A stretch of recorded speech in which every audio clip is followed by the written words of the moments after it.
Engines full power, and liftoff of Falcon Heavy 52. Pushing downrange.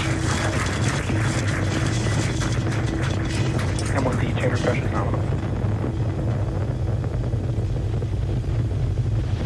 Or BECO, separation of the side boosters, followed by side booster boost back burn startup, and then the center core main engine cutoff, or go, in a few seconds here.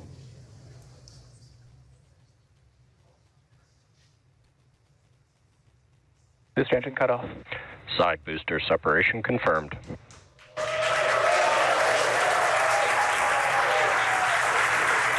And back ignition and full power.